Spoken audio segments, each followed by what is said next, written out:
Hi guys, thanks for joining us today. This is Hall's Hobby Farm and I'm here with my mom on her property and I wanted Embrace Ranch. I wanted to let you know that this is where this lady has taught me everything I know about gardening and animals and growing up in this type of environment. I learned so much from her, and this is her property that she has now. We're in her little tiny home that is on 5-acre ranch, and this is just part of just a little extra housing area. She's got a straw bale house that she built, and we're gonna go look at that later. She's got sheep, she's got some horses, chickens, similar type of situation that I have, only better. So we're just gonna take a tour real quick. We'll show you the inside of the tiny house real quick and take you along for the ride. So anyway, this is a tiny house. You bought this and the girl and your two girls. I have a couple of teenage girls that's lived with me. Have been here since they were 2 and 3 years old. They're now 12 and 13. And as we all know, in the summer you gotta have teenagers busy or they're going to make your life miserable. And so I wanted them to not be afraid of how to run a drill or how to work with a hammer or a saw, because I think that young girls need to be empowered that they can do whatever anyone else can do if they're willing to do it. And so I bought this as a frame out, and but the girls who work on it with a couple of their friends, they built the lofts. They have 2 lofts, one on either end. They did the budget. That was another important thing, is I gave them a budget to work out of. So they had to price out the lumber and the insulation and everything else, so that they knew not only how to work the tools and how to do it, but they also had the budget to understand the labor and the cost. They built these ladders themselves, and they picked out the wood to do that. They did all this paneling except for the very top ceiling, which I thought was a little dangerous because we didn't have scaffolding. But they did it, and they did an awesome job. It's got a little bathroom in here. Keep the light on here. Well, the light won't come on except at night. So anyway, this is a little bathroom. We've got running water. And right over here we have a little tiny kitchen. We have our little miniature refrigerator, and we have our sinks, and I have a little oven and a little stove. And what you see there is we also do lavender oils and lemon balm oils and lemongrass as well. And so I put those in there, and we run that, and I'm teaching the girls how to distill the herbs and everything, so that they have a well-rounded understanding about survival. And this is the distilled lavender? Mm-hmm. That's not the oil though, This is lemon. This is the water that comes off of it that has a very good smell. Use this for splashing on your face. Yeah. And because it's lavender, it heals wounds. It smells so good. Yeah, it's nice stuff. Anyway. Yeah. This is what we did. So let's head outside and see the animals and the property. And the big dog.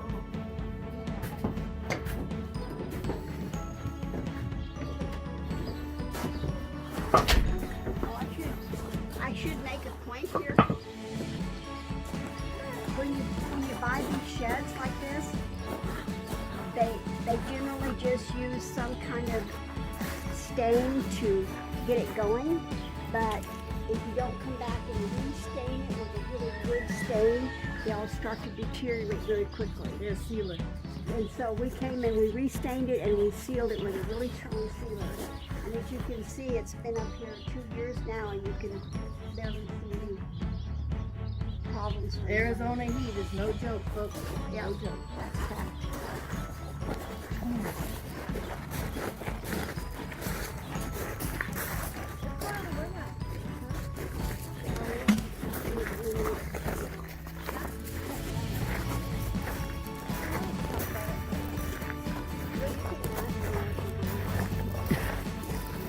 That's the warehouse where she raises worms and she sells worm patches.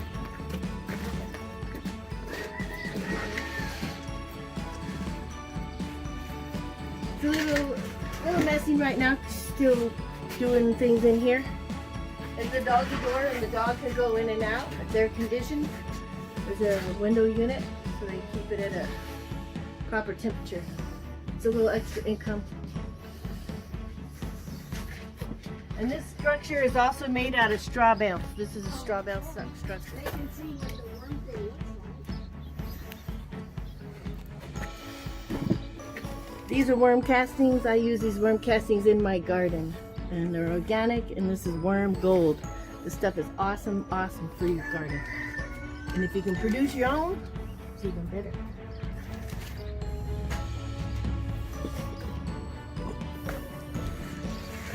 What year did you build the house? 1998. This is just a little peekaboo of the straw bale house that you're going to see later.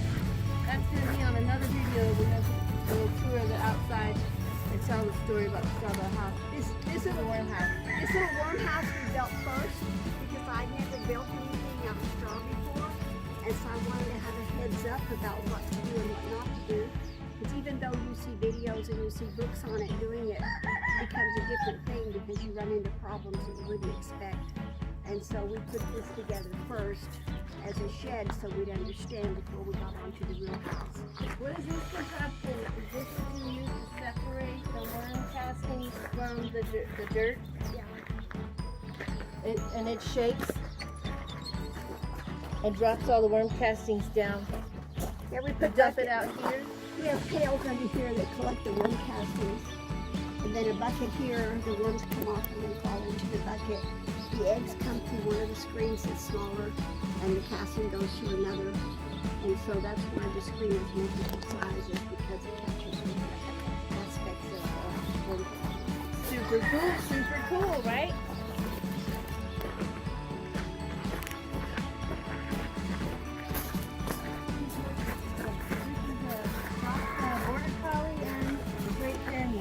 Right?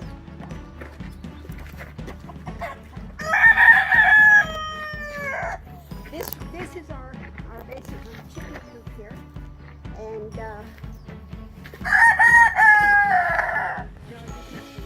one of the things that are really important to me. It's a band of roosters right here.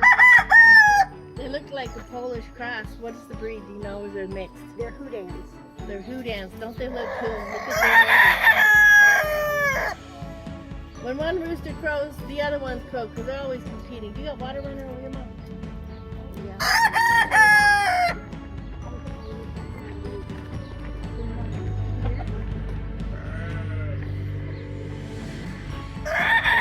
She's out early in the morning, just like I am every day in the summer, early in the morning, feeding and watering and taking care of the chickens. That's her little chicken coop where they lay the eggs. She's got shade here from the tree, and she got shade cloth. And it's okay that we got this a little flooded here because the chickens need water on the ground and a little bit of mud to stay cool, right? And they've got their own swimming pool. Some of them just stand in there. They got their own pool, and the reason for the pool is if you get to automatic waterers, those small tubs of water do not stay cold enough or cool enough. It gets very hot, and they can't drink hot water and survive in the summer. So you get a larger body of water, and that allows the water to stay much cooler so they can drink and be happy. Stay cool. One of the things I'd like to point out is my thing is repurposing materials for the environment and being sustainable. So, for example, these buildings here for the chickens actually were some packing crates that I got at a garage sale. I paid $50 a piece for them, and one side is where the chickens go in with their straw and their meat, and to lay their eggs, and the other side is where I store the food. And that is the way it is. You scavenge and you get what you can that works. It doesn't have to be something you pay $20,000 for at the store, or that you put $3,000 building. For example, if you're going to have eggs and chickens, you have to consider the math, because I think that's important. And if you have to spend $3,000 on a fancy chicken coop, how many eggs are you going to have to get to pay for a $3,000 coop? Unless you're a carpenter and you like doing that sort of thing. That's true too. Some people like building a palace Yeah. for their animals or their chickens. But financially, if you're trying to be sustainable and work in with the environment, a $3,000 chicken coop doesn't work out mathematically. You have to go in drips. Well, I can't turn on the screen when you do it for the dog water. They use the word. Watch your step. So this is just a storage shed. And this is a beautiful garden. She has it on a raised bed, and it's caged and stuff because there's a lot of wildlife out here. There's a lot of bunny rabbits and animals and that will come in here and eat away all her food. So she's got a cage, and then she's got these eyelets up here. She can put shade over the top of this too. I found something strange in there yesterday. I grow sunflowers because the sunflower seeds are good for the chickens and they shade everything. At one point up until last week, this was nothing but a beautiful cascade of color. It was purples and pinks and whites and every color you could imagine on those flowers. But now they're going to seed. And I'm also a great advocate for saving your seed. I use the sunflowers to shade the plants in the summer, and I feed the seeds from the sunflowers to the chickens, which is good for them. So it improves sustainability. And notice how you can stand up if you're not too much taller than me. Cameraman is scooping a little bit.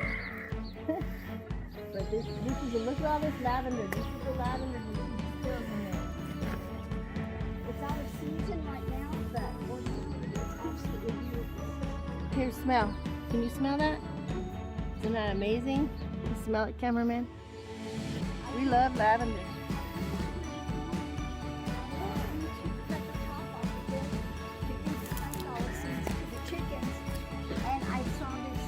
Little bundle here, and some type of bird built this cute little nest right in the top of my sunflower plant. So I guess the chickens don't get to eat these sunflower seeds until the eggs are hatched. Isn't that so cool? And I went to touch it and it's full of thorns. This is the lemongrass. It's a real thick, kind of almost a scratchy grass, but this is where you get the essential oils for the lemongrass. It's got thorns in it to protect the birds. That's so cool. Are these just flowers you planted? Yeah, you can see how beautiful they're doing the seed right now, but it was just a cascade of colors like this. And right here you see my lettuce going to seed. I always let 2 or 3 plants go to seed so I have seeds for the next season. And that's what I'm doing with the flowers. I'm letting them, I could tear them out so it look nice, but I'm waiting for the seeds to come forth. They'll fall to the ground. Next year will come back without any effort on my part. It just automatically reseeds itself. These right here are the seed pods. The flowers create these seed pods, and if you just break one off, you see these little black seeds in there, and they crumble away and it reseeds, so they'll come back next year, just like she said. And if you look at the amount of seeds that are here, it's kind of mind-boggling when you consider that probably if you bought a package of flower seeds, it might have 5 of these little tiny things in there. So that means we have how many seeds here? Every plant has 20 or 30 thousands. So that's why you save your seed. You can either pay $4.95 for 30 seeds, or you can have 1,000 seeds for free.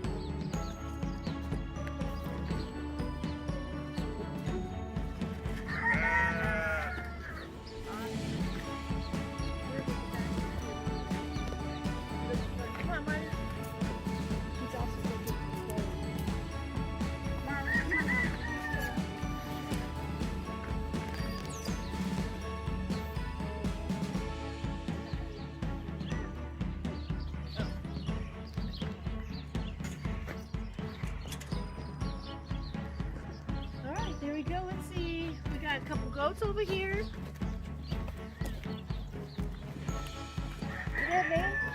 These are Nubian goats. Breed. Nubian breed goats.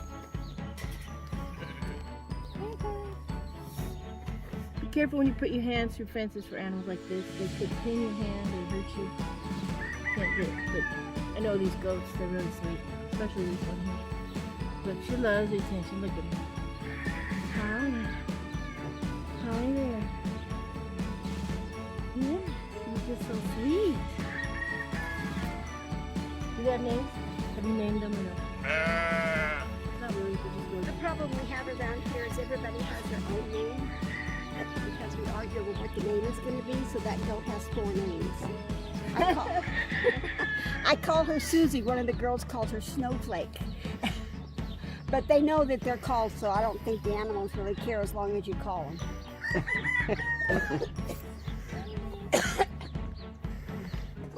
Hey, Pony Girl, come over here and say hi. Come on. Come on. No?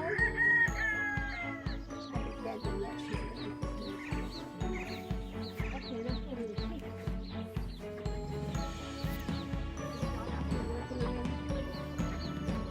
Yeah,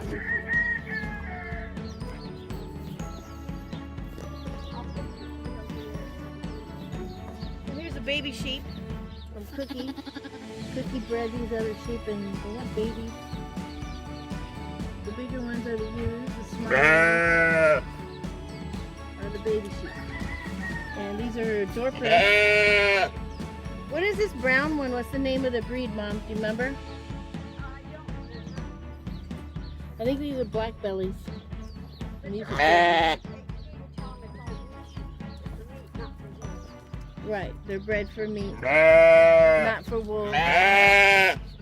See, they're correct. They're making sure I'm telling it right. Huh? Huh? Where's Oreo? Come here, Oreo.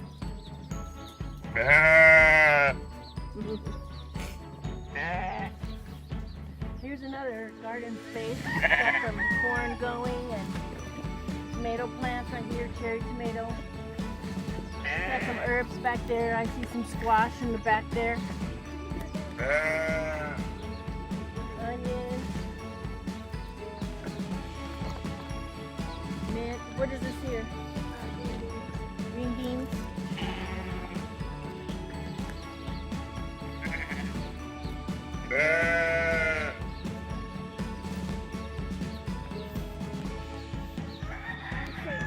We're going to move the sheep. Okay, you gonna bring them in? So we're looking at her little nursery. She has a nursery like I do too. It's just set up a little bit differently. These are some baby chicks she got a couple days ago. And these are some meat birds. They're probably Cornish hens. They might be broilers. She doesn't know.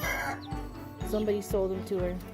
So that's a little bit of meat for her. This is a nice, cool, shaded area. There's plants and trees around. She's got shade up where the sun shines through. So they're completely enclosed. And these bigger chickens, the bigger chickens here, they kind of foster these babies. They look after them. They show them where their food is, and they keep them warm at night. So, do you have anything to say about the chickens, Mom? Nope. Okay. We're gonna go get some feed. We're gonna go get some feed here. Load it up in my truck and unload it for her. Since she doesn't have a truck, but she has a trailer, it's just gonna be easier for us to load it all in my truck. And we'll show you how that works at the feed store and how we get the hay. See you in a minute. Another thing that you can do is you can plant 3 sisters. You can plant the corn, and then you can plant squash to grow underneath the corn, and then you can plant beans to climb up the corn. The corn uses a lot of nitrogen, and the beans are nitrogen fixing.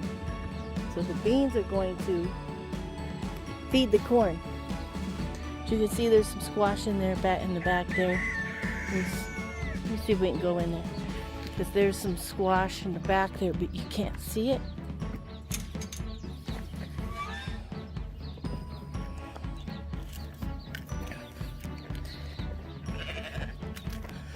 See, so right here we have that example. Here's the corn, here's the squash, and here's some squash growing right up this trellis. This looks like some kind of zucchini type of thing. Because I have some of my leaves look like that too. Some people might say, oh, that's mildew. It's not mildew. As you can see, it's not coming off. That's the way that the leaves look. And then we got the flowers and stuff. I don't see any fruit big enough to show you what the squash will look like. Here's some squash here.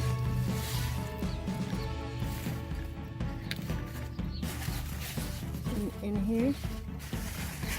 Doesn't look like these are producing a lot of fruit just yet. They're probably just about to because they're flowering. So anyway, that looks like okra on the ground right there.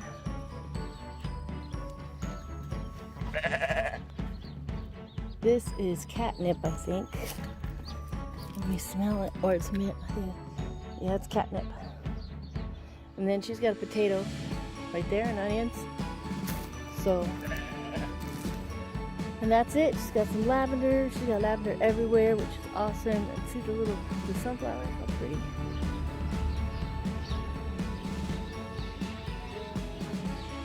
So anyway, that's it for now.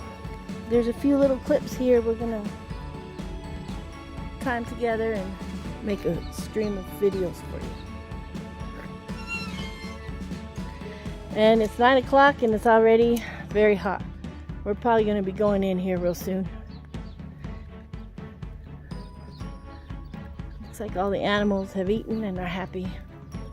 So we'll go see what we're doing here with the finish up the last bit of these rocks. And then we're going to head inside. Maybe we'll have a video chat where we can just chat and talk and you guys can see us chatting and talking with her. So we'll see you in a minute. Okay guys, we're here at the feed store. My mom just went in to go pay for some hay. It helps her out a lot. If I can pick it up for her, we can unload it because she doesn't have a truck. She's got a trailer. She's got to hook on that up and then drag it out of here. So, and then my son is here and he's going to help her. He's going to unload it, and him and I will help her unload it. Excuse the hair and the sweaty red face because it's hot out. It's 90 degrees. 90 degrees, folks. So this is the tack store. They really just sell tack and feed. They don't sell animals or anything.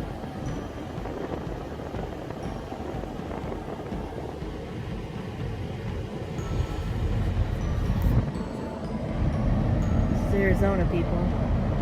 It's desert. It's hot. But the weather's nice 3/4 of the year. So I'll click it back on as soon as we back up and get the hay.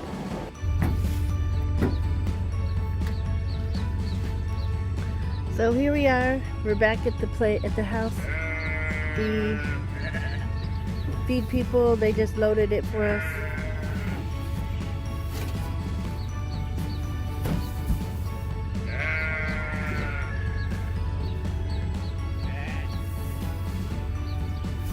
I could back up further.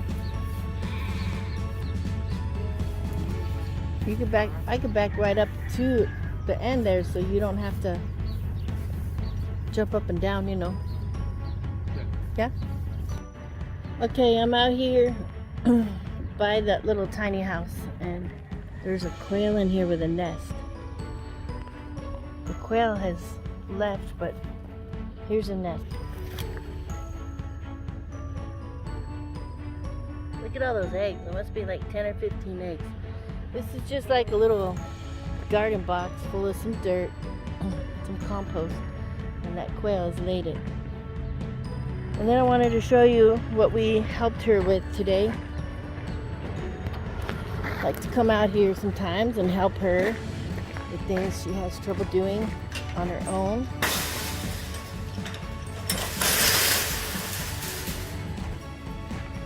There's a bunch of rocks and caliche a bunch of rocks in this area. She didn't want these rocks in the yard. So we picked up the rocks. And this is kind of an idea of how to repurpose. There's this big rut in the road right up to her house. So we just put it all in a wheelbarrow and dumped these caliche and the rocks and the unwanted stuff, mostly rocks and caliche. We put it in the rut of the road to fill in the road. A lot of times we find that there's some items that you think is useless that nobody's going to want. If you think about it and really consider what you can do to repurpose that material, it can be quite useful. So I think that was very smart to repurpose all that caliche and rock. By the way, caliche is a really hard, chalky like soil. It's super hard. And nothing can grow through it. It's hard to penetrate. You got to dig it up and get it out, and even that's not easy to dig it up. So we got all the hay done. We're gonna probably do a little video of the outside of the straw bale house. She doesn't want us to do the inside right now because she's been outside tending to the yard and not trying to beat the heat, and so she hasn't been working on the inside much. So she wants to have us come over another time and do the inside, but we'll give you a sneak peek. We'll show you the straw bale window that shows that it's legit, and we'll show you the outside. The outside looks good. It's not what most people expect straw bale will look like. So anyway, be sure to like my video and subscribe down below, and be sure to share it with your friends. And we'll see you soon, and we'll have more very interesting and fun videos to follow. Maybe we'll even have a video where we just sit and chat with my mom. And that's it.